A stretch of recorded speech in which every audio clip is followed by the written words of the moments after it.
misunyana liangote nzambe ando sela ni nzambe ande ko sela juste babiloko oto sili ko benga solo ya milinga wana yango wana tango yebisaki même Abraham zo mwana okende ko sacrifier tango aboyi sacrifice ya mwana Abraham asali nini abimiseli nyama ayebisi sacrifier ngai nyama oyo alors ce qu'on nzamba leki misunyana te juste odeur wana emataki jusque na trône ya nzambe et trône ya nzambe ezalaki satisfait à partir ya odeur wana donc mutu oyo azali na posa a attirer lumière et osengela azana ba matériel nécessaire c'est pour cela la lumière dans le monde tel que je suis na pesa rabatu ba énergie spécifique oyo ko sala a attirer lumière na kati ya vie na ye na pesa ka mutu ba asan o pesa mutu ba huile o pesa mutu ba parfum o ezali eko aider même de huile wana na ba asan huile ezana capacité ya resser la mutu opération ezana capacité ya ko wendre mutu ezana capacité ya ko bénir mutu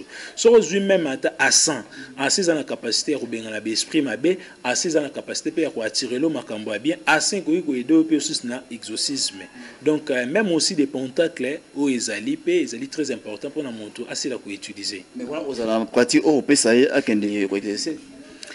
Non, il y a d'autres choses, Moussous, c'est déjà concentré.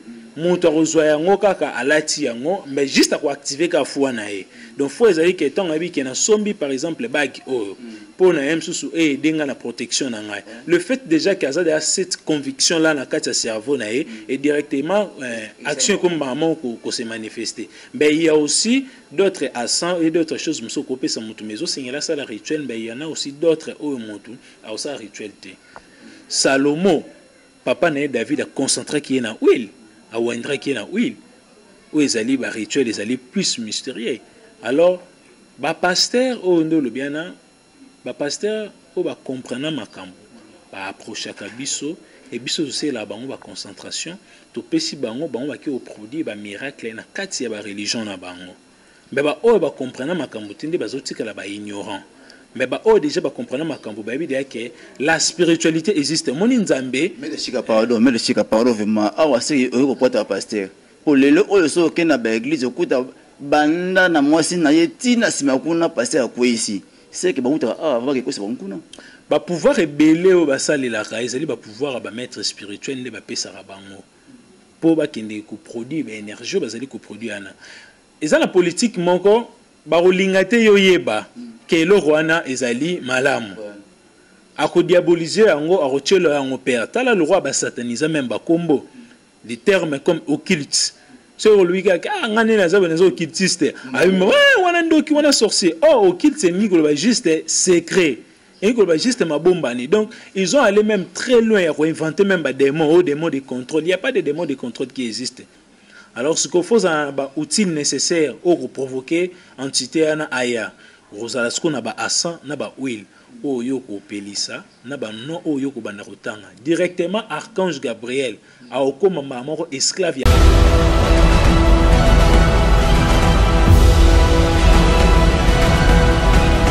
MSTV Black et bon membre basi mibali bilingi bana pe bampaka mobiki sabengi bino na chiluba loaku Loaku sabonao chaîne oyo tatana ba mwanze batalaka ngai mobikisi na sabone yo zali kozela nini kota yaka salaboe okoti na YouTube mosapi oyo omekelaka supu ozwi yango esika wana bakomi na droite na yo sabone tala sala lokolanga dobika yango dobika bongo yo komi abonné osali lisusu ndenge nini tala ngonga wana ya mukebimi kaka lisapi oyo dobika bongo baga nyonso ekokota yo koyiba ba émission nyonso ekokota yo koyiba ba filme nyonso ekosalema kuna tango ekokota yo okoyeba tika tata pambola bino lokola bo sabone oyo pa sabone te makolo na ekobimisa mabiata batata ba mama bilenge lulandaka YouTube yango ye yakate ye buya balobi bozapete ko yasika eye MSTV Black. Merci, merci Nabalina sur Mr. Rolanda. Les panneaux c'est qu'il encore MSTV Black, la chaîne des nobles. Les autres allez bongo na maître Chika Métatron. Vous allez bongo maître spirituel, il y a le mouvement spirituel dans le monde. Toko sur la masolo belé, ils allaient m'aller bosser les cana les panneaux c'est qu'il encore président MSTV Black, mais trop de revoir Yabissa Bino et Longo. Maître Chika, bonjour. Oui, bonjour papa journaliste. Maître Chika, besoin de biso baniba yeba Maître Chika azali nani pe évoluer ndenge nini. Oui, Maître Chika azali responsable du centre spirituel Lumière dans le monde. Et na kati ya la lumière dans le monde to évoluer selon l'ancienne doctrine oyo ba disciple nyonso basalela et ba maître spirituel nyonso basalela. Donc tous aliwana pour na couvrir toujours lumière aux ali positif na kati ya vie ya biso et tous aliana pour na ko éveiller ba génie intérieur de l'être humain et pour aussi coaturer les énergies et outils dans l'Orient, dans l'Occident pour na et faire évoluer l'être humain sur terre.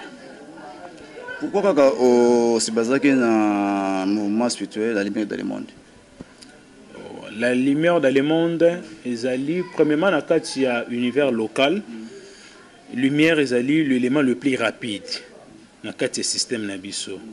Et lumière, ils allaient dans la signification ébélée.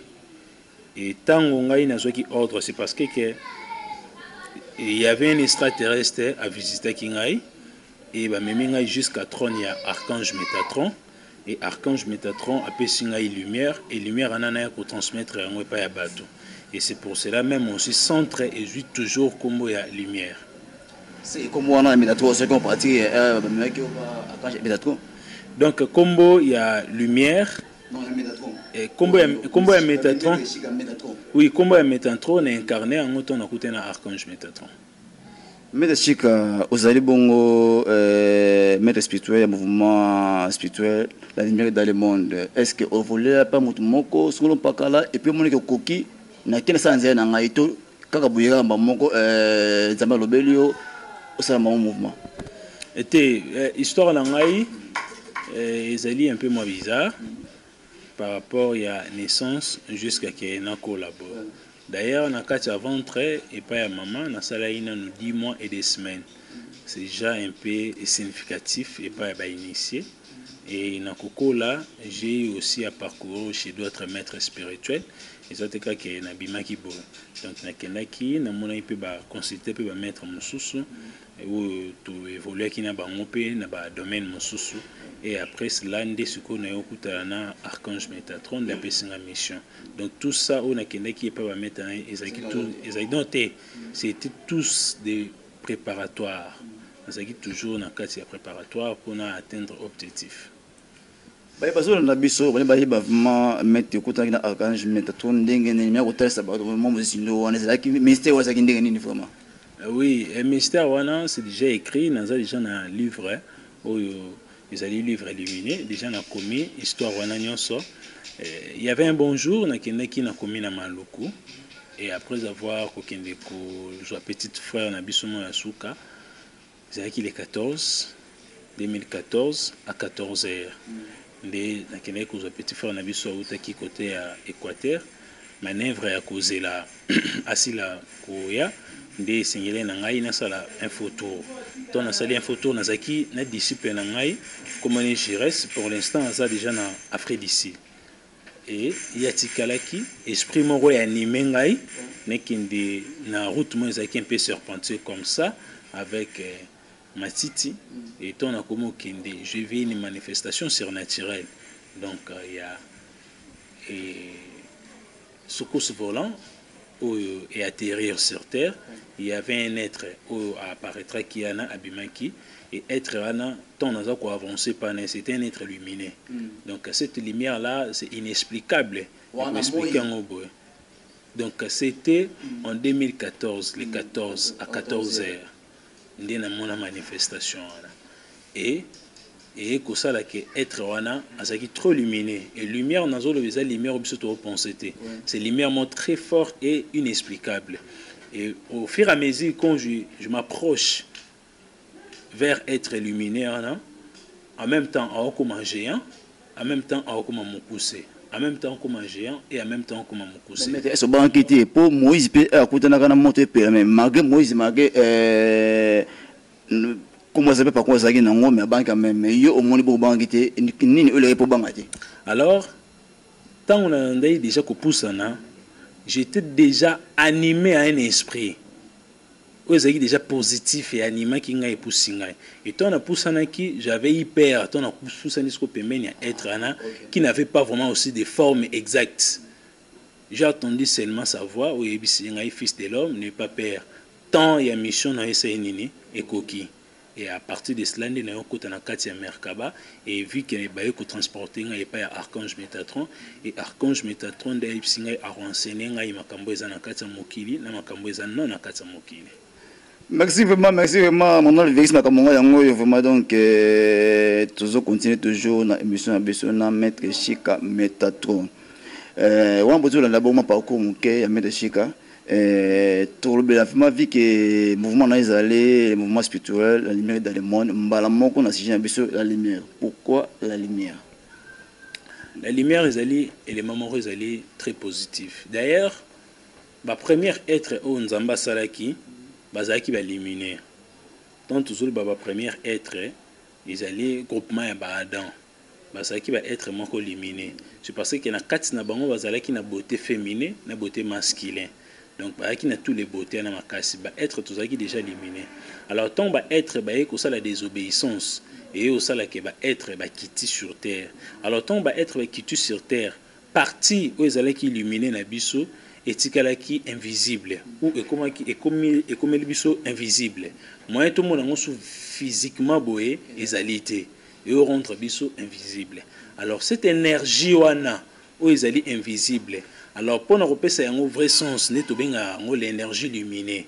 Alors, il est très important à être humain. À ça, l'effort, il y a cette énergie luminée. C'est parce que vous allez, excusez-moi, vous allez na poso, il y a physique, vous allez na poso, vous allez molimo. Mais ce que poso, vous allez molimo, ils ont la couleur.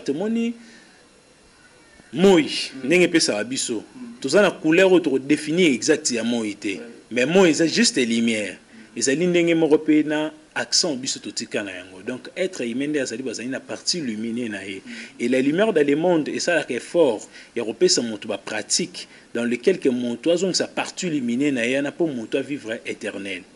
Donc pour monto à vivre abondance na kati ya vie na ezali tant la lumière et éclairer na kati ya vie. Alors biso nyonso ndenge tozalaka boye tant to botamaka na kati ya mokili partie luminée na biso netikala invisible. Alors mutu oyo akomi luminé azalaka na capacité ya kozonga sa partie lumière na ye. C'est pour cela même au moment tous les prophètes oyo nyonso bayaki ou tous les grands maîtres bateki toujours sur la lumière. C'est pour cela même ata Christ a le bien très bien. Pendant que je suis dans le monde, je suis la lumière du monde.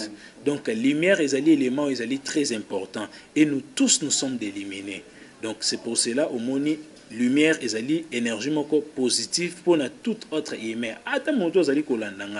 Que ce soit dans le domaine où vous allez religieux ou bien il y a une conception que le créateur de toutes choses a la religion.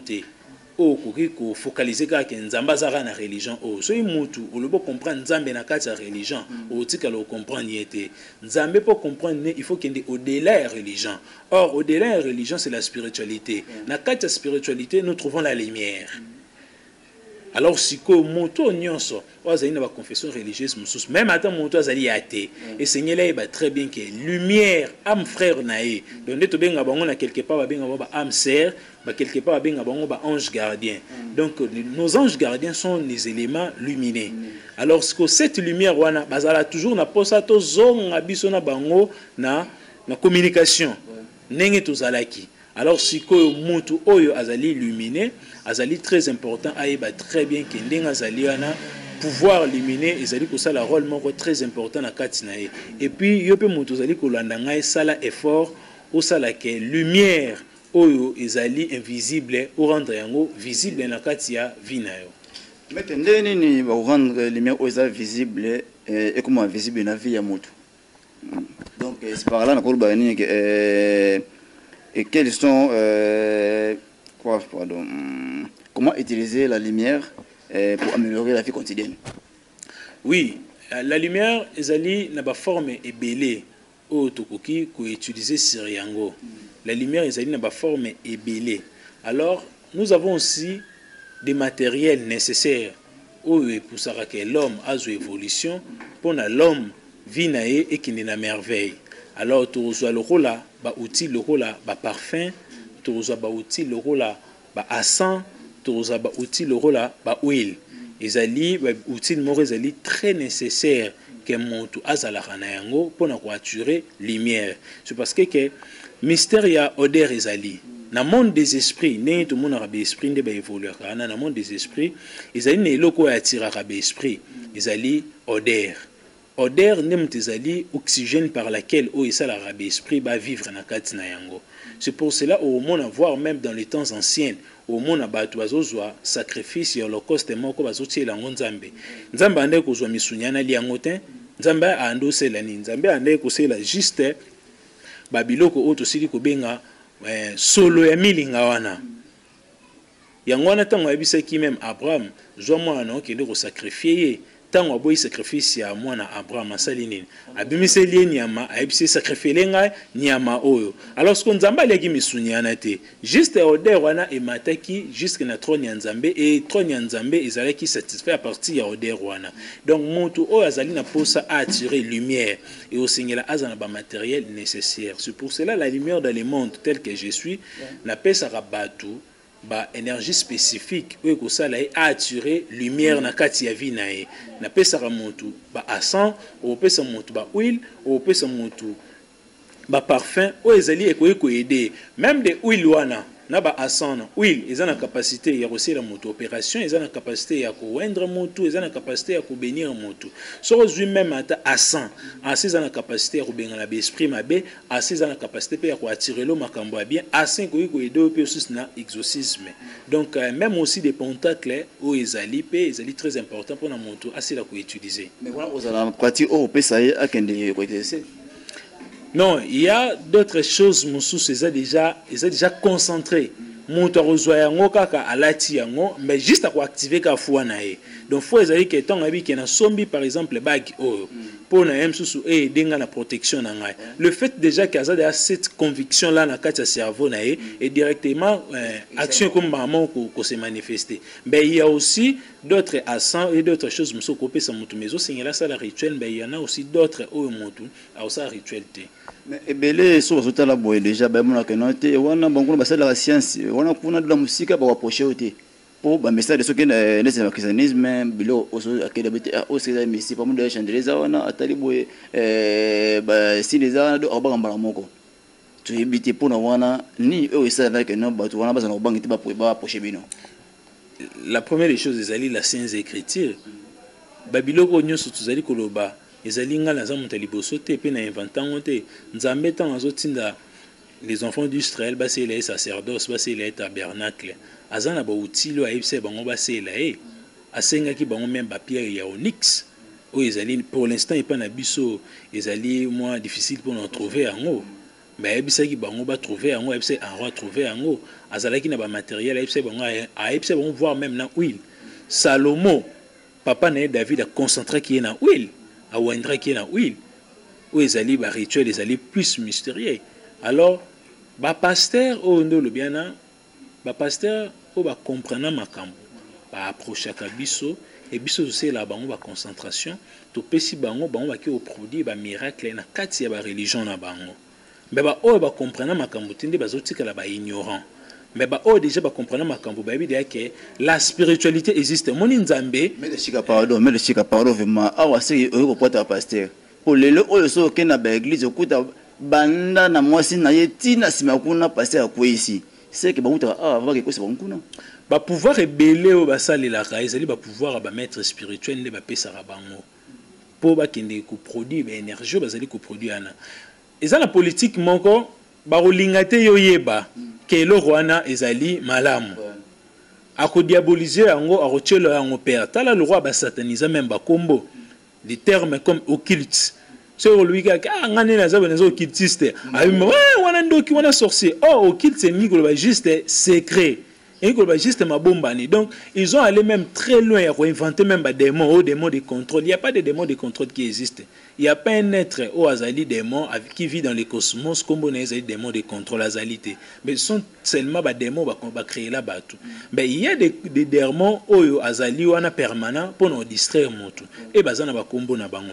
Donc ba pasteur bazora ba pouvoir répandre à biso et biso zo ba pouvoir toujours pesa. Ça za na action de grâce na ou bien za na ba séminaire na e aye na ba oui ngana concentrer yango na tie énergie spécifique wana na PC ya ki ko distribuer na yango ba miracle. Donc ils vrai. Donc ça qui pas bo za na ba contrat bo sena ba on que soit ki so e simbi roya pe so yango azon se wanda mona yo pe. Pas mon apôtre Paul à lobby, c'est lui qui travaille à l'hôtel, mange à l'hôtel. Donc mon tunyo sina zali ko sala bonde ozali ko sala ki journalisme bon. So zali kana domaine on sait que moi sina bana ba lia ka kana domaine oh. Donc zali bon ezali wa nature.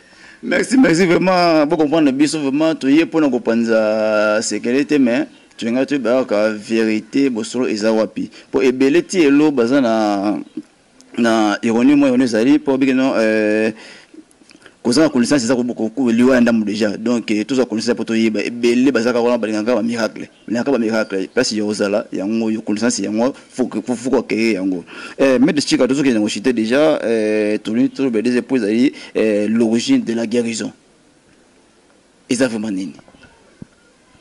Alors l'origine de la guérison ezali toyeba esika nini oyo lobiko ezali ko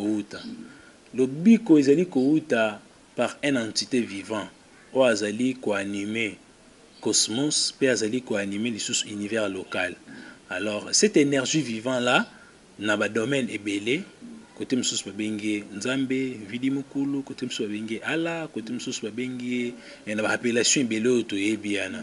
Alors cette énergie là, azali en même temps visible et en même temps invisible. Alors à produire akaba miracle dans temps où yalingi. Alors, l'être humain a une capacité à recréer une entité vivante mon corps où il peut produire une énergie. La spiritualité trop bien l'égrégore. L'égrégore est ça les mandés nini. Le Messie à l'obibo et si kabatumi balemisa to bazali bazotanga kombo na ngai na seni naza parmi bango. L'égrégore et bandaraton déjà batbakomi balé. Tant comme déjà pluriel, beaucoup ont créé déjà force et égrégore. Et cet égrégore-là est aussi créé à partir à penser. Égrégore est aussi créé à mandeni. Tu vois, badon, ne tozawa to sangani, to bandaim su sukotanga kumbo ya shika. Mais ne to bandotanga kumbo ya shika. Et c'est une entité à zali ko animer shika. Après c'est biso prospérité. Mais il faut tant ça la shika. Dans l'espace de la cosmos, et recréer, former un rond mon corps, et former un rond et recréer une entité qui va commencer à produire des énergies. Alors, ce que ba miracle belé oyo tout monde na kati ya ba église, na kati ya ba mosquée, na kati ya ba temple, et zali na ba miracle msu c'est ça les mara par grâce, il y a entité invisible et en même temps visible. Alors cette entité là n'est na lobby biso na la lumière de le monde tuinga kenza komba. Alors cette entité là asala kamakambo nenge kaka volonté na esalemi par rapport ya ba cycle. C'est parce que nzambe pas zaina ba cycle na o se manifestaka. C'est pour cela monde ba lobby que nzambe asala makambo na temps. So yi temps na ekoki bien temps ekoki asala makambo. Pour toute explication na le plus facile. So yi to jui explication mokilito mona so ki montakomi président ba voter abimé président. Ça comme président, la première des choses à ça la rababengango grâce présidentielle. Grâce présidentielle ou ana isala ranine. Et bimi ça ba prisonnier nyonso o bazali na ba peine amike ba bimi libanda. Et bato nyonso bazali na ba problème peut-être ya ba des comptes finaux ya ba nini ba se retrouver que au moins ton président il va se nini. Ba pesi bango ba mbongo na bango. Bato pe bazaki na misala te ba sa nini. Misala. Donc, grâce présidentielle, et ça, il m'a partout. Alors, Hermès, l'électricité à l'obiboué. Tout ce qui est en bas est semblable à tout ce qui est en haut. Alors, l'énergie est belle, tout le monde a un miracle. Et ça, on a la grâce paradisiaque ou grâce angélique. Grâce angélique, tant que ça, les marques. alors siko miracle ana eyaka kokita koyede bato nyonso bazalaka na baproblème et bato nyonso mpe baza na baproblème te epesa bango prospérité na kati ya vie na bango donc bamiracle mosusu tomonaka o nakeye pa pasteur moko boye nazwaki solution nakendaki pa maître moko nazwaki solution nakendaki mosusu epa mutu moko nazwaki solution mosusu ye te mutu aproduire solution wana ezali grâce angélique nde moto esali nini ntango na même moment oyo oyaki epa na ye grâce angélique ana esali nini et s'est manifesté directement yo osali nini ozwi guérison wana alobeli guérison ou bien alobeli origine ya miracle ezali na parmi ba grâce tango nzambe arosaka mokili na grâce na ye nde bato bele ba bénéficier bon siko ba grâce ane esalema mingi tango ba ange bazali kosala ba passation na bango mingi esalema na ba fin du mois na fin de l'année ou na ba cycle ya soleil nde azotambola peut-être msusu to komine elanga nde msusu tozalaka na elanga foto loba na lingala po msusu za bakongolais si to komine na elanga omonake na période ya elanga grâce wana esalemi se mpe mbula elingi esalema omona grâce wana esali nini esalemi donc ba grâce wana esalema par rapport ya rotation ya constellation nde ezali kotambola mbe ezali lisusu na ba grâce mosusu o mutu yo moko okocréer comme égrégore nde na otoloba osali entité vivant na yo akomi koanime mpe akomi koproduire yo ba énergie. C'est là on est les besoins de la biso ba mais vraiment détail nango. Oui, né na lobi mutu azana capacité ye moko afani na kati ya ndako à établir croyance na ye ke ngai ndi nazali boye croyance na ngai ekomi archange Gabriel habite ke assemble l'archange Gabriel donc ndeza boye na établir archange Gabriel akomi entité principale na ngai o banda koyela ngai solution. Alors, ce qu'il faut, c'est un outil nécessaire pour provoquer entité ana aya. Rosala ce qu'on a à sang, na ba huile, o yoko pelisa, na ba non o yoko banarotanga. Directement archange Gabriel a okoma mamoro esclave ya pensée na yo. Donc l'être humain a la capacité à okomisa un esprit esclave na ye, pas comme obéir. C'est parce que l'être humain a zali supérieur et esprit. C'est parce que ngane na zabe na kokoma ange, na kokoma métatron. Comment ange soyi o tiki nzoto mo ya musuni okina molimo toka nous abe comme ange moko te à partir ya évolution ya conscience na ngai ce conscience moto e mati a comme na conscience très élevée Bouddha a maitaki conscience supérieure na ye c'est pour cela comme qui na dimension bouddhique nde lelo bat bazali ko vénérer donc moto azali na capacité à comme na conscience supérieure c'est parce que Enoch a comme Métatron Élie a comme Métatron Moïse a comme Métatron. Donc l'être humain a pu surpasser l'énergie belé mais ça sous peine ba être msusu ba kina comme ba démon tel que ce to bengi mythologie ya mengu na invité sozo ba kumba mengu était un être comme ngana yo azali ko vivre a malingi te que corps physique na est touché mort andimia comme na démon moko boy nini mal nécessaire et directement à qui kokota na kati ya mai pas comme ko produire donc être humain ko ma forme tout oya lingi so ikaka tomboli éveil spirituel na ye mais so avant que démon est-ce que ça qui dépose qui na ba ligne wana to ndeni pour ndeko ça qui na ba ligne na so qui peut muto za ina ligne métatronique ou comme métatron donc ça les toujours bon. Ok, maître, na conseil aux gens état que maître spirituel, n'enge ba pasteur, ba ça que non, asobisa ba nzombo, asobisa ba to. Très bien que les énergies à l'esprit, ça leur vraiment filmable, et ça vraiment pas approprié. Mais ba spectacle na bon bazali ko ça na ba énergie na bango na ko juger monto. Te pour monto na monta ça na lignée na spiritualité, car le tour de magie est très vaste. Est-ce que aux alliés molimo, ils appellent pas ou comment ou pas? Pour ya molimo, et tira molimo ngani na za na mission balé boye. Oh, ils ont molimo na mona ngote. Mais ce que ils ont molimo na conscience za mbeke ande baza boye baza deux personnes, trois personnes, ils ont normal. Mais ngana mona ngote. Non yo atana sa ngeno, ils ont bongo. Ko rendre un peu palpable. Au koki ko rendre un peu palpable. Comment? À partir à énergie aux alliés ko dégager. Ko rendre un peu palpable. C'est parce que na mystère il y a livre il y a Jean. Tout le monde a très bien le Messie a bimé ce qui mongo na kati monoko mbisi. Mais est-ce que dans le monde, il y a océan, ou dans le monde, il y a mer, mbongo est à la ratin, mais comment fait-il si mbongo est à la physique, bon, bah, mission na kati monoko mbisi. Donc, mystère, au gros, rendre palpable. Dans la Bible, mystère est invisible comme invisible. Pour la wana, ba pasteur, baza bona fautité. Nyoso ba pasteur ba sala na lobité qui est bien.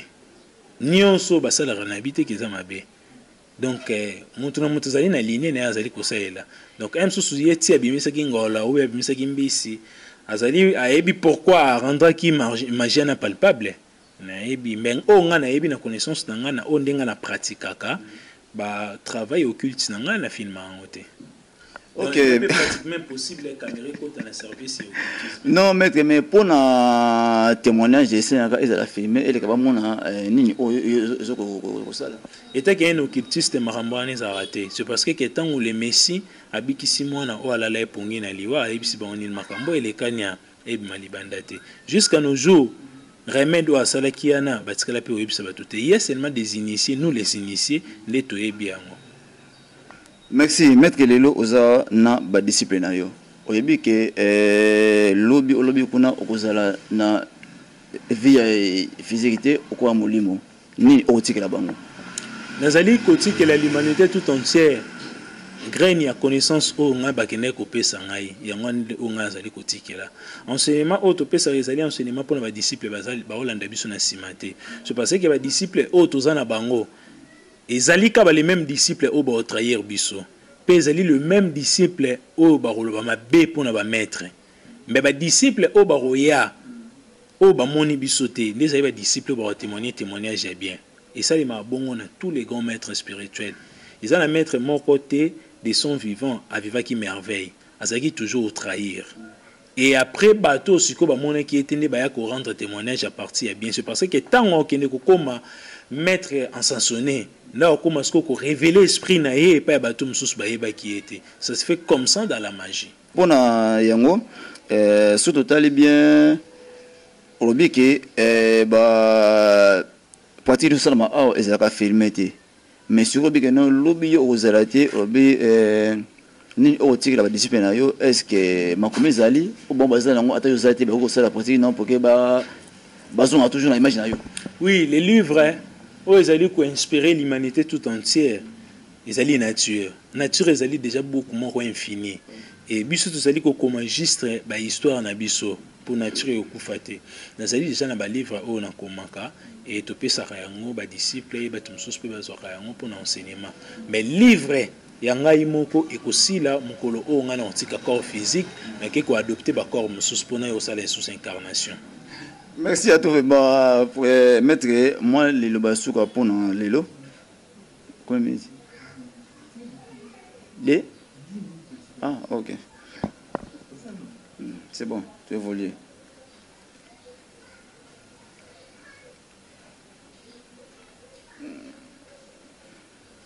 Ok maître quels sont les points vitaux pour recevoir lumière? Ah oui, n'importe le kaka et ressentir na montu azala na ba énergie spécifique pour recevoir les lumière pe azala na croyance na et activer ango de osala ke montu azwa vraiment évolution na kati ya vie na physique oui et spirituelle oui ok donc bazala biso le bani okoloba oui batu oyo bazali babanga bikeno science banga lumière sotera ba mite oyo science te bato ebele babangara ba maître spirituel basa la effort ya ko approcher ba maître et basa la passion pour na ba vivre lumière na kati ya vie na bango c'est parce que bato bakendara ba église a ko sala 10 ans et lo ko na senga ngo ozwa ngote baza toujours na foi pe na patience. Mais tant qu'on a une église, à un temple, pour ça, là, une semaine, il y a patience à l'ingate. Alors, ils ont signé un abattu. Pour que mon capacité à homme spirituel, ils signent le peu de homme spirituel, le temps pour homme spirituel peut pouvoir et se manifester. C'est parce que tout ça n'a pas qu'à abattu, il est tout très taka. Donc il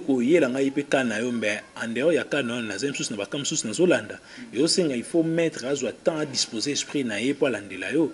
Donc bato bazali kolanda biso singi na ba pesa ba homme spirituel temps pour ba monaka ba miracle et puis ba monaka ba lumière ou ezali positif et tant ozali koya ko ça la pratique moko ou ezali spirituel ko ça la yango te na défi basambela nzambe na défi te lelo na osambela nzambe pokara la voie lactée au efungwama te so sambeli nzambe na forme bongo tika lo mona manifestation bongo te mais sambela ke pona lumière positive et ça nini et triompher na kati na yo ezali ne mo pe moto azo yepa ya guide spirituel fungola motema na yo po ozo la lumière ya bien. Je sais très bien qu'il y a na kati pe il y a tous les domaines, il y a toujours des vrais, il y a toujours des faux na kati tous les domaines. Ba tum sus pe ba koma désespéré à partir que acte moko x salimaki et pas ya maître moko boye et ça là qui est pe que akoma na moi mécontent. Alors si ko to resengela ko ça ba to na trou que la spiritualité est bien là positive pour nous. Ceux qui montent au côté montent bien, aux lumières, il y a très bien. C'est pour cela que la conseil à Batou, balanda enseignement na ngai pour bakoi ça mana BRT. Enseignement, il y a un maître spirituel mususu, les lois enseignées bino, Jésus-Christ azali ko exister, l'obi a changé ni sous bio, Jésus-Christ azali ko exister, azali entité morobo et vivante. Or ce sont des grandes erreurs par manque qui a connaissance ya Batou. Surtout biso ba noir. Batou bazali ko exploiter ba noir ezali par manque ya connaissance et spiritualité. Jour biso ba noir to ko atteindre dimension en spiritualité ba ko sa biso di susté. So il est lo ezali difficile ko sa mondele c'est parce que mondele ayebi science occulte et ayebi na science ezali moderne. Donc moto ayebi science occulte na science ezali moderne, ezali difficile au tromper conscience na e mais ce ko biso même science moderne to éviter, même science occulte to éviter. To éviter alléluia amen. Nani mo konzi Yesu bete Yesu maboko papa macha lobaki bo Jean li ke lobe bo tchembongo babaluki bokei. Mais conscience et esprit à mutu bazo préparer oté. Or mutu faut pas préparer mental na yo. Oye ba ke nena zabo na yeko sa nini na kata mokili. Rôle na nga vomeza nini? Pourquoi non vivre mabe oyo? Pourquoi non vivre malamu oyo? Mais ce que makambo wana oyeba oka na kati ya spiritualité yonga na conseil ya bato bala na enseignement ya maître Chika o akotika la jamais ko exploiter mutu na conscience na ye mais juste à kofungola mutu pour mutu oyeba ke omani neza bo soki mutu afungwami akofungolela ba vérité ya vie na ye pe ofungolela ba porte sans que forcer nature. C'est que par là baza mal enseigné. Bato ebele baza ko enseigner bato bango moko bazui encadrement spirituel te baza bato bazui vision. Or moto azui vision o sala makambo na ndenge na ye mais moto ba recommander pas l'esprit nda o sala na makambo par selon recommandation. C'est pour cela moni tous les maîtres spirituels au ba comment na kati ya Bible bazaki toujours recommandé. Eli azo sala makambo selon recommandation de Nzamba ebisaki. Alors maître Chika azali ko sala makambo selon recommandation métatronique que o sala boy o ko enseigner boy mais est-ce que moto azui vision a rose la pas azui vision ana e bungier Arosa pas une vision négative. Azoe bandeni na a exploitant on ta komika ke nzamba pesa nga vision au moni boy to sala or c'est faux monde nezali ko kende il faut biso ba noir tout kende na évolution tout fondement na spiritualité ko yebisa motu ke eloko ezali mabe eloko ezali malamu. Alors utiliser pratique boy pona ozo lumière na kati ya vie na yo tika ba pratique boy. Donc moto nyonso azali na ba domaine nyonso ya religion na yazali aiba très bien que nzambe so lingi ko comprendre na kati ya religion te comprendre na spiritualité. C'est parce que na kati ya spiritualité nde okukuta ba vérité ou ezali basé sur nzambe. Donc c'est ça. OK, merci vraiment. Eza mbala ya liboso meza ya sukati pour tout ça mettre Chika pour tout le basije eza ebele pour na bana nzambe boma ko comprendre ndenge ni bo mitambisa. Ndenge ka tu ba kano nati e ko enseigner biso nyonso. Donc toza dinete ya ko découvrir mabombe o nzambe na kati ya nati mais avec le temps autre basije pa na ye ne to découvrir neni obine bo mitambisa. Mettre Chika moi numéro pour na bato baza na problème baza na ngota to banga pe ko poussa na osika mais ba benga yo baswana yo baza na mo précision pe ya ngona yo. Oui, merci mingi na bato bazali kolanda biso et sengi na bato ba reconnaître très bien que na émission toti kolobela tolobeli présentation ya maître Chika pe tosi kolobela lumière que motunyo sondinga zali boye ba très bien que azali na partie luminée na partie obscure na ye. Partie obscure ezali otozali kotambola yango partie luminée ezali partie comme invisible et pona muntu asila kozonga sa partie ezali luminée na ye ezali à partie ya ba communication avec le monde des divins nde osala ke muntu asila kokopela na kati ya communication ana et communication ana ezali na ba représentant oyo bazali ko représenter la divinité ya Nzambe na kati ya mokili tel que maître Chika. Alors mutu ozana poser plus de questions et plus de partage numéro ezali plus 243 89 63 62 367 plus 243 89 63 62 367 ou encore plus 243 82 105 99 99. Voilà ce que au bien numéro à mettre chic pour un partage et puis pour un conseil spirituel. Oui, que soit religion. Moutunion sont alliés ensemble de toutes les religions. Donc, on a toutes les formes et abatunions sont dans la religion. Merci à toi vraiment. Donc, Ezari Bongo, le palais c'est encore au Bongo maître chic, métato, Ozari Bongo, maître spirituel, mouvement, la lumière dans le monde. La lumière dans le monde. Donc, on a remercié la relation de Bongo noble, donc, Maboko Pelimoto. On a remercié le DG de Pifé, maintenant le Viris, Ernest, Namolong, Angèle Chakoma, Passa, et puis, on a fait Sumbotina, Gata Mavita Blanchard, Papa Aina. Donc, on a bossé le jeune entraîneur Yves Ntseka. Na pesumbote na bienvenue Mbemba, merci à toi depuis Paris et na pesumbote na Michel Zola Mfumu Amambo. Na kosa so remercier Yves Bandwenga babi association ASD de Paris, c'est besoin de soutien donc ça va na pona bino et puis na pesi na Freddy Ndonga irlandais osebo na Kinshasa déjà donc merci à toi et puis Amel Ndonga la Patrick Maïmona de Paris. Aussitôt à la prochaine numéro de notre émission. Reste toujours branché à MC Steve Black, la chaîne des nobles. À suivre.